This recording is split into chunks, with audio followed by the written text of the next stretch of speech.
Petri Wine brings you Basil Rathbone and Nigel Bruce in the new Adventures of Sherlock Holmes.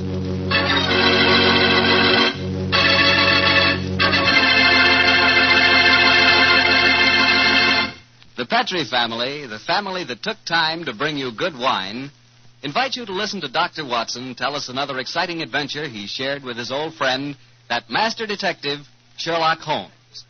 And I'd like to talk about an adventure myself, an adventure in good eating. It begins with a good wine, Petri California Sauterne.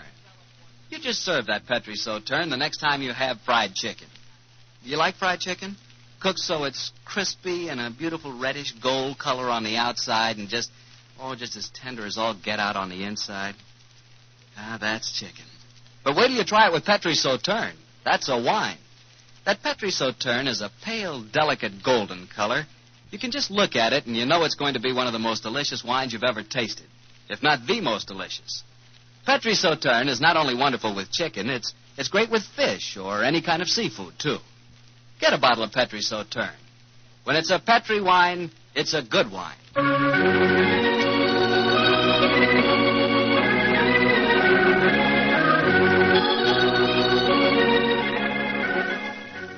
And now I'm sure Dr. Watson's expecting us, so let's go in and join him. Come in. Ah, there you are, Mr. Bartell. Good evening, Doctor. Good evening. Draw up your chair by the fire. That's it. The tobacco's in the jar beside you over there. Thanks. Well, Doctor, all ready for tonight's new Sherlock Holmes adventure? Yes, Mr. Bartell. Though on this occasion I'm going to tell the story a little differently. You see, I didn't take part in it myself, so I shall act as a narrator and recount the adventure as it was told me some years after it actually took place. Told you by Sherlock Holmes, I suppose. Yes. At the time the story happened, the whole world, including myself, believed that my old friend had been dead for 3 years. What did he do with himself during those 3 years, Doctor? Wandered about the world, Persia, Egypt, the south of France, and 2 years of his time was spent in Tibet, where he disguised himself as a Norwegian explorer by the name of Sergerson, his object being to visit the forbidden city of Lhasa. The story began as Holmes stood on the outskirts of a tiny encampment, high in the Tibetan snows, disguised as the Norwegian Sergerson. Surrounding him was an excited group of native guides, their fur-capped faces and shaggy sheepskin coats making them appear like strange, wild animals as they stood there gesticulating wildly. The freezing wind whirled great clouds of snow away from the mountaintop that loomed above them. And Holmes told me that he felt a premonition of impending disaster.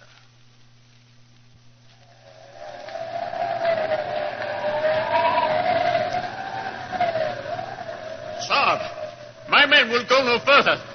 They say the goddess of the mountain is angry. If we climb further, she will swallow us up. She will bury us. But we cannot go back now. We have come so far, 1,000 feet, 800 feet higher. We shall reach the pass. We shall be safe. I will not go. We can stay back there in the tents until the goddess of the mountain tells us we may go further. He is right. We can't go. We don't want to go anymore. It's too... Fools! If you stay here in the wilderness, in the village, and the avalanche comes, you will all be buried. You will be swept away. The only road lies upward. We will not go. Back to the tents. The wind is rising. Then I shall go on alone.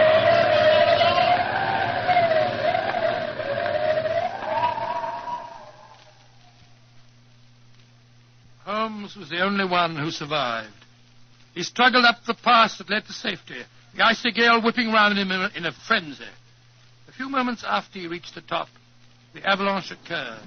The tents, the guides, and all their equipment were buried beneath hundreds of feet of hurtling, thundering snow.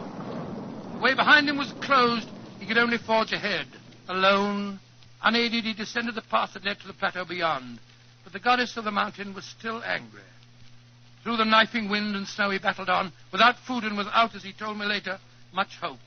Even Holmes was helpless in that battle of man against the elements. What happened in that 36 hours he never really knew, except that the wind howled and the driving snow slashed at him without mercy. Finally, his mind began to wander, and he became delirious.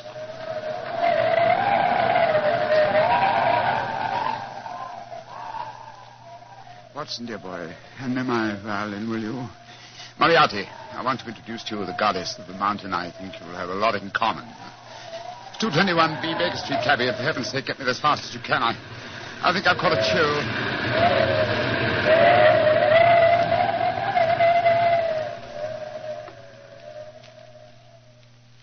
Though his mind was wandering, his great strength combined with instinctive urge for self-preservation must have kept him on his feet. But finally he returned to normal consciousness to find himself jogging along a rough road in a primitive cart drawn by 2 oxen. The sun shining on him, and a white girl feeding him warm broth from a cup. For a moment the girl looked at him with a comforting smile, and then she spoke. No wonder you look puzzled, poor man. You can't make up your mind whether you're in this world or the next. Who are you? And how did I get here, please? My name is Eileen Farley. I'm a medical missionary. I found you wandering out of your mind 2 days ago, and I've taken you under my wing. We're going to the monastery of Panchapushpa. I'm most grateful to you, Miss Farley. You have saved my life. Permit me to introduce myself. My name is Sigerson, Olaf Sigerson. I'm a Norwegian explorer. Oh, no. No, your name is Sherlock Holmes, and you're a famous English detective. Please, I don't understand you. Mr. Holmes, you've been delirious for the last 2 days. In your ravings, I was delighted to learn that the great Sherlock Holmes did not die 2 years ago at the Reichenbach Falls. I can see that further simulation is useless, my dear young lady. However, I must implore you to keep my secret. It's essential that for a while longer the world continues to think me dead. You don't need to worry, Mr. Holmes. I'm a great admirer of yours, and I promise that no one will ever learn your secret from my lips. Try drinking a little more broth. You're dreadfully weak. Thank you so much. Help me, please. Please, to give me help. Another white man travels the road to Panchapushpa. Stop the cart! You need help? My own cart has broken the wheel. You are going perhaps to the monastery of Panchapushpa? We are? Ah, good. Fyodor Dmitrievich Borodin, Imperial Russian envoy, will travel with you. Please to make room. Спасибо. Please. Remember my secret. The cart may proceed. Понимаешь? Your name, please, young lady. Eileen Farley. I'm an American medical missionary. I do not approve of missionaries, but you are very beautiful. So Borodin will forgive you. Who is this mujik lying on the floor? He looks half dead. I am half dead, Господин Borodin. My name is Sigerson. I am Norwegian. What is a Norwegian doing in Tibet? I have been exploring the mountains. And what, may I ask, is a Russian doing in Tibet, Господин Borodin? What is a Russian doing? You shall see, my friend. To Holy Mother Russia shall belong Tibet. But now let us be gay. We have some hours ahead of us. You like vodka, Miss Farley? I'm afraid I don't drink. Borodin will teach you to drink. Then he will sing you songs of his native Russia. We shall be happy. Ay, chiki, chiki, chiki, gor, vashni, more,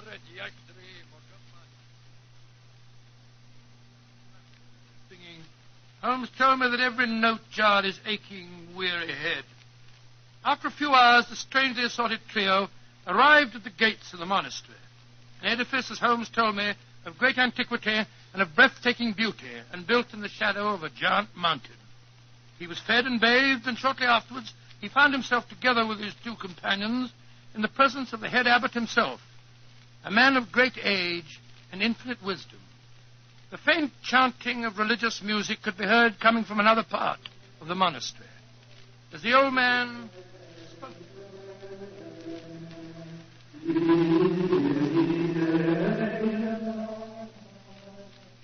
My dear Miss Farley, my dear gentlemen, I have welcomed you to the monastery, and yet each one of you has come to me separately and asked that he be given permission to go to the sacred city of Lhasa. I cannot give that permission, my children. Borodin has traveled a long way.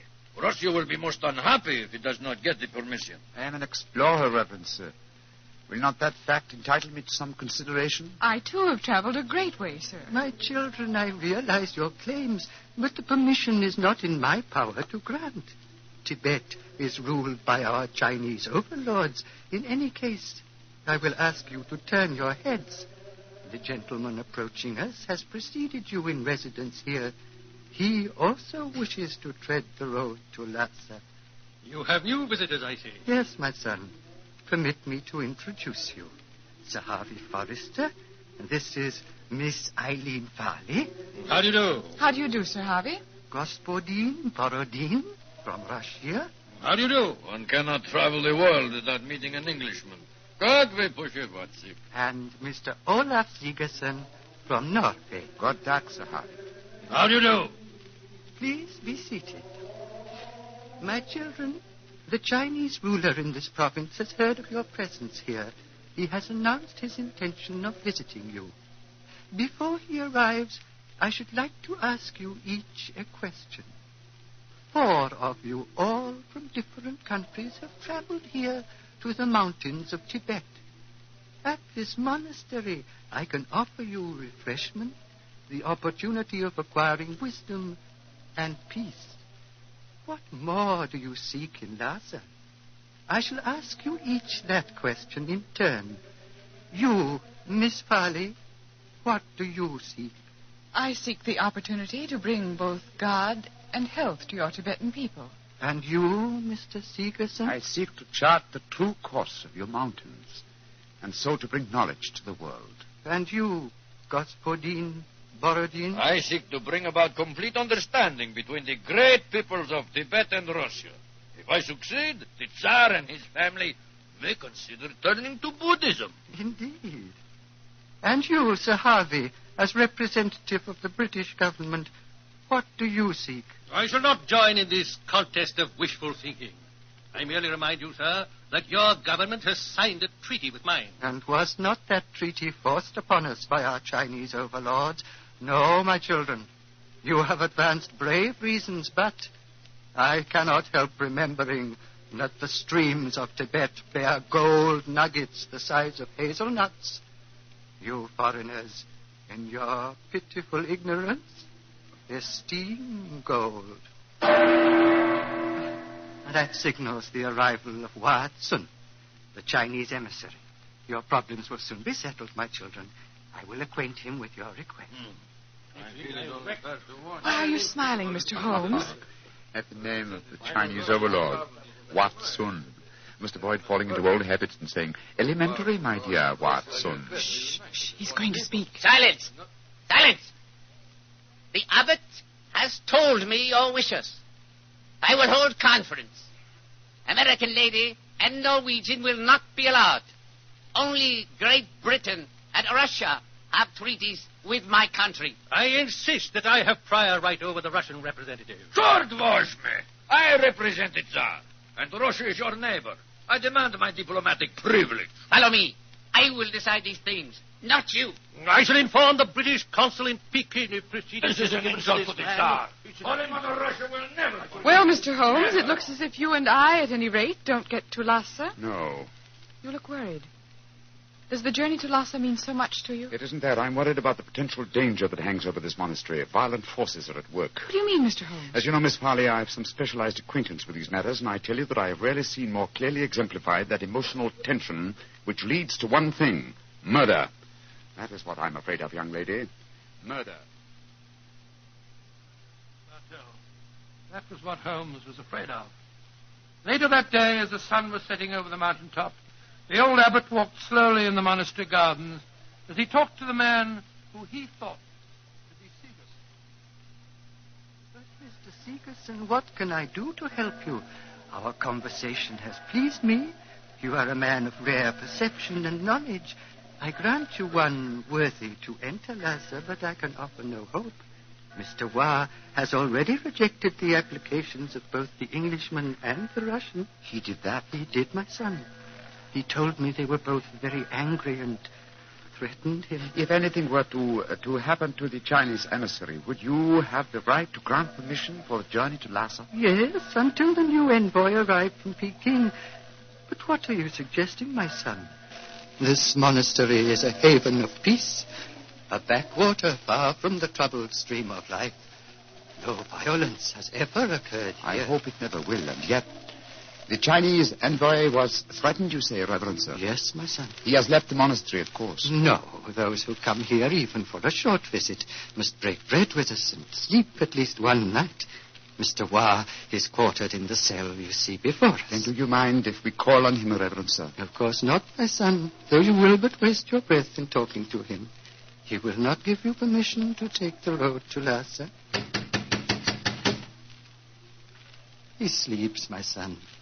Let us not disturb him. If you don't mind, Reverend Sir, I must waken him, if he can be wakened.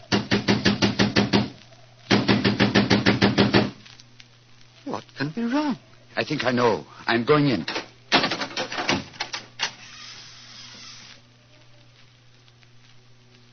There is your answer, Reverend Sir.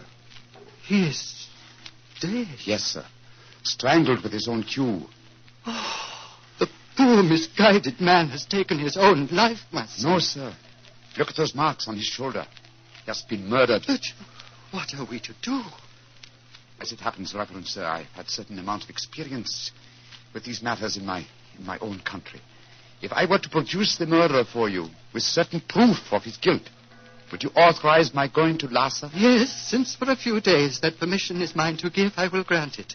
You fill me with a strange confidence, but how will you find this taker of life? I can't tell you now, sir, but I shall find him.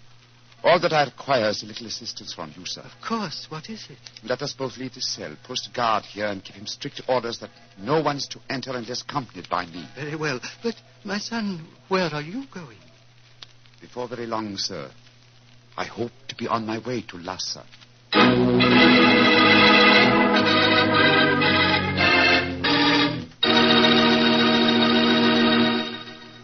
Dr. Watson will tell us the rest of his story immediately, so I'll just take a second to remind you that hamburgers, hamburgers, are practically an all-American food. We all love a good hamburger, but wait till you taste a juicy hamburger together with a glass of Petri California Burgundy. Boy, that Petri Burgundy is a hearty red wine that's just the best friend a hamburger or steak or any kind of meat dish ever had.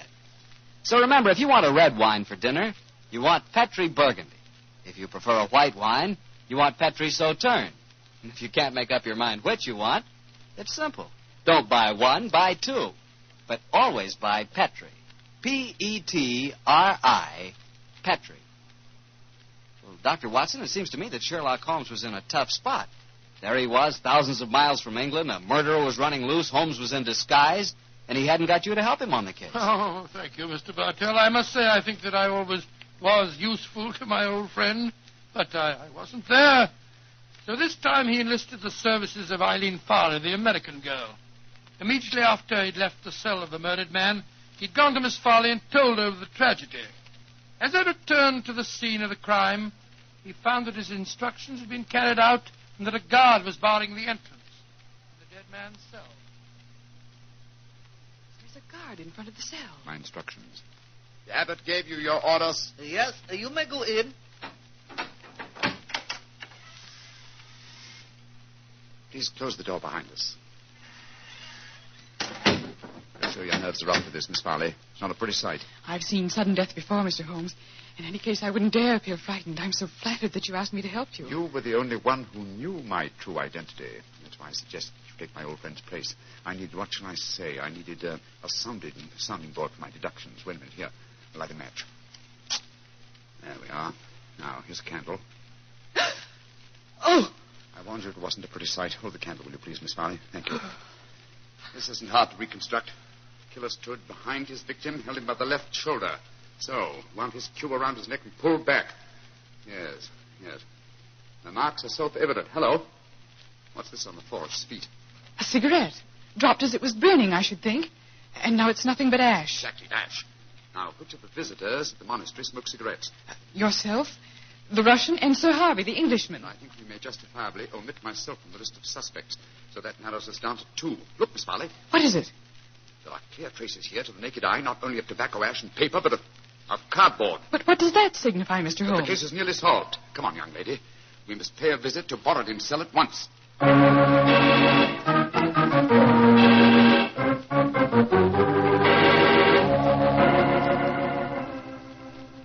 Arguments. It's always Sir Harvey Forrester. You give me the argument. But, my dear Borodin... I am not your dear Borodin.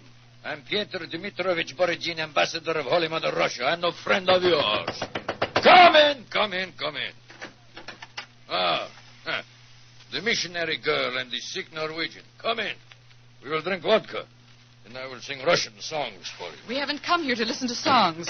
The Chinese envoy was murdered tonight. So we have been told, my dear. And Sir Harvey and I are very happy because of his death, are we not? Well, I won't pretend I'm heartbroken. Rasputin Borodin, What is it, Norwegian? you were in the cell tonight at the time of the murder. Huh?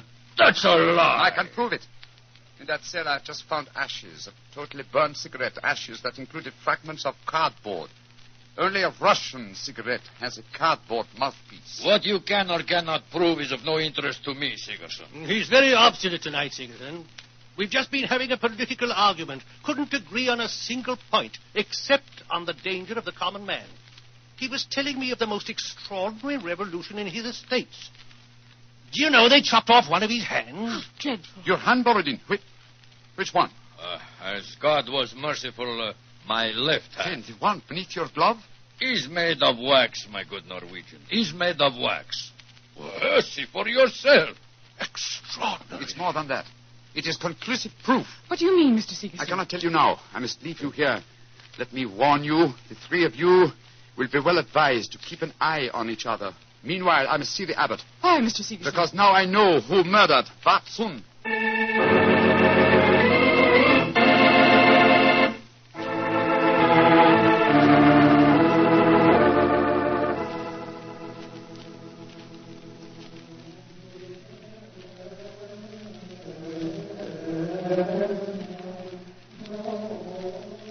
The pink fingers of dawn are stealing across the mountaintop, my son.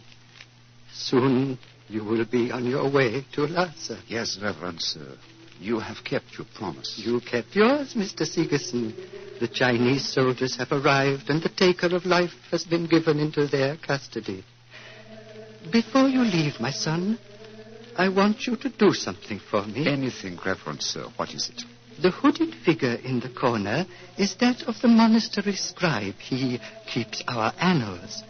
I want you to explain for our records how you knew which one of the three was the taker of life. It was not difficult, sir. The killer had gripped Vatsun's shoulder with the left hand, while the right was used to strangle him. Therefore, the Russian Borodin could not be the killer, since his left hand was artificial. Quite so. It was, as you told me, made of wax. Then... But the clue of the cigarette pointed directly to the Russian. Therefore, it had obviously been planted there deliberately to incriminate him. Now, there is no trained police force in Tibet. We need no police. There is no crime here, my son. But continue. Why should the cigarette be planted to incriminate the Russian? Unless there was someone capable of making the deduction from a handful of cigarette ash. Therefore, the murderer was the one person who knew my true identity. Miss Eileen Farley, the supposed missionary. No missionary, as it transpired when she confessed, and no American. No, a Secret Service agent of German origin, seeking to reach Lhasa before the Russians, and infuriated by Vatsun's denial of passage. Any Secret Service is better off without such employee. She will pay for her mortal sins. May she redeem herself in her next place on the wheel. My son. Yes, Reverend Sir. You are about to leave me, and I shall never see you again. Though evil and death came to Pancha Pushpa and to my monastery in the caravan that brought you here, I shall miss you, my son. I shall miss you greatly. And I you, Reverend Sir. Would you consider staying here? I can only offer you peace, a shelter from the outside world, and quiet companionship. Three great gifts, sir. But I cannot take them. My work is not done. I must go on. Of course, my son. It was an old man's dream. One last question. What is it, sir? You spoke of your true identity just now. Who are you, my son? Reverend Sir, I cannot tell even you the answer to that question. One day, perhaps, but not now. Let us just say that I have wandered through a world of trouble, just as you have remained tranquil in a world of peace. I hope, sir, that we shall meet again. I hope so, too. Goodbye, my son. Goodbye, Reverend Sir. Goodbye.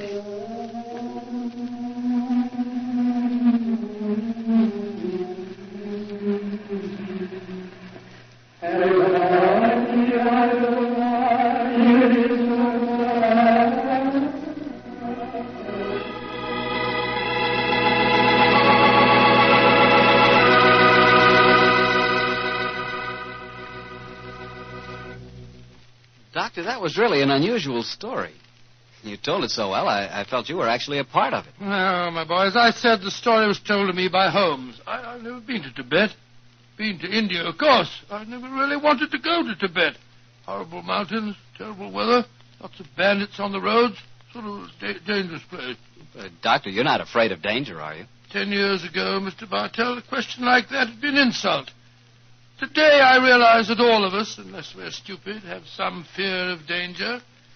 I would say that I'm definitely not a coward, nor am I a thrill seeker, but I've done with searching for something new. Me too, Doctor. I'm through searching for something new also. Now that I've found Petri wine, I'm going to stick to it. Mr. Bartell, no matter what we talk about, when you say it, it always sounds like Petri wine. Well, why not? I can't think of a more delicious wine. And no wonder. The Petri family has been making the fine Petri wines for generations. Ever since the 1800s, they've handed on down from father to son, the fine art of turning luscious, sun-ripened grapes into fragrant, delicious wine.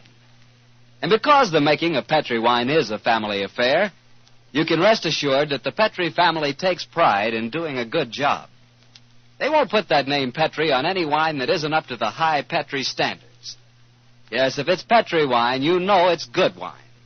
Because Petri took time to bring you good wine. Well, Dr. Watson, what new Sherlock Holmes adventure do you plan to tell us next week? Well, now, next week, Mr. Bartell, I'm going to tell you a story that started off in a very light-hearted way and ended on the same note, and yet it involved Sherlock Holmes and myself in serious danger and caused us intense humiliation.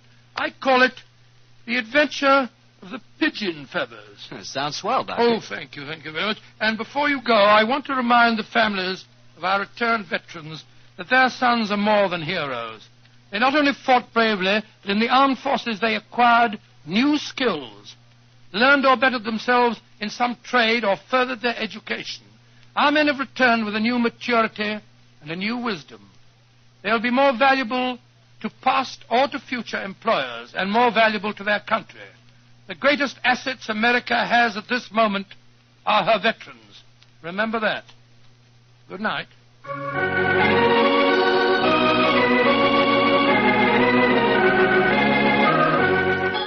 Tonight's Sherlock Holmes adventure was written by Dennis Green and Anthony Boucher and was suggested by an incident in the Sir Arthur Conan Doyle story, The Adventure of the Empty House.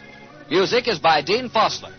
Mr. Rathbone appears through the courtesy of Metro-Goldwyn-Mayer, and Mr. Bruce through the courtesy of Universal Pictures, where they are now starring in the Sherlock Holmes series.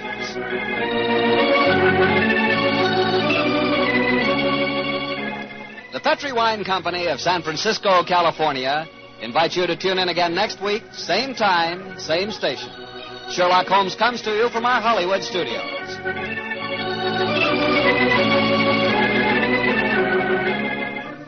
This is Harry Bartell saying goodnight for the Petri family.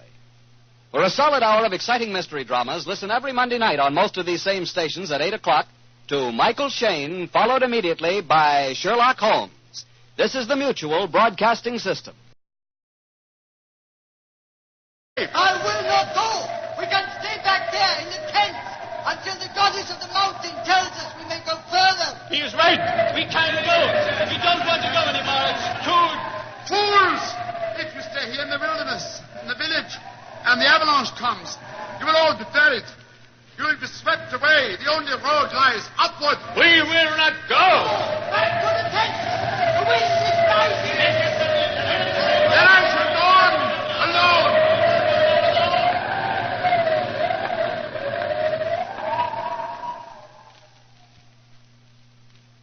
Holmes was the only one who survived. He struggled up the pass that led to safety, the icy gale whipping round him in a frenzy. A few moments after he reached the top, the avalanche occurred. The tents, the guides, and all their equipment were buried beneath hundreds of feet of hurtling, thundering snow. The way behind him was closed. He could only forge ahead. Alone, unaided, he descended the path that led to the plateau beyond. But the goddess of the mountain was still angry. Through the knifing wind and snow he battled on, without food and without, as he told me later, much hope. Even Holmes was helpless in that battle of man against the elements. What happened in that 36 hours he never really knew, except that the wind howled and the driving snow slashed at him without mercy. Finally, his mind began to wander, and he became delirious.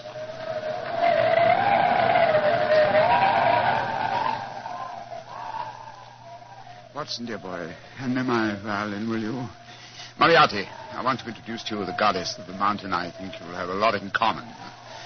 221B Baker Street, cabby. For heaven's sake, get me there as fast as you can. I think I've caught a chill.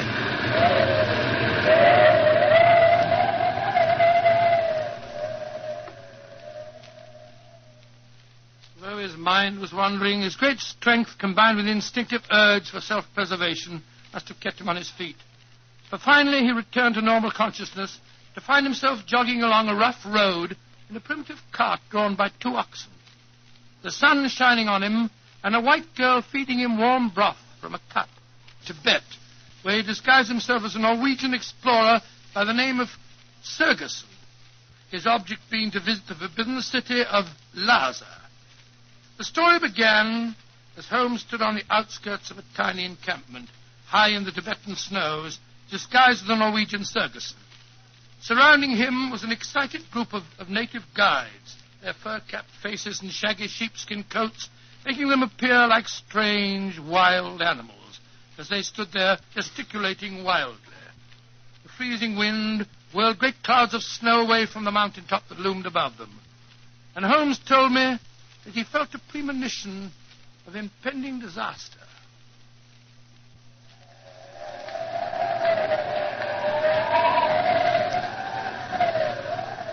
Sir, my men will go no further. They say the goddess of the mountain is angry. If we climb further, she will swallow us up. She will bury us. But we cannot go back now. We have come so far, 1,000 feet, 800 feet higher. We shall reach the pass. We shall be safe. Petri Wine brings you Basil Rathbone and Nigel Bruce in the new Adventures of Sherlock Holmes.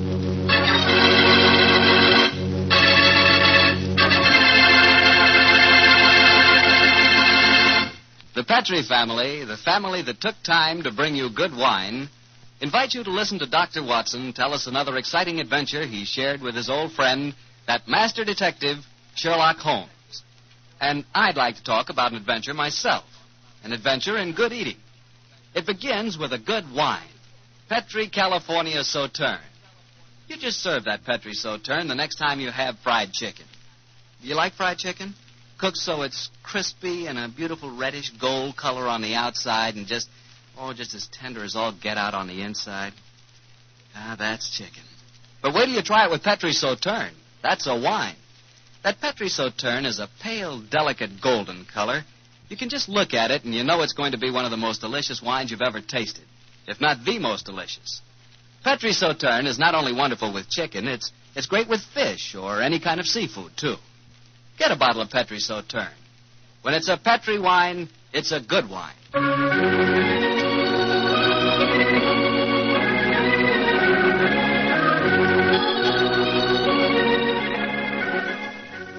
And now I'm sure Dr. Watson's expecting us, so let's go in and join him. Come in.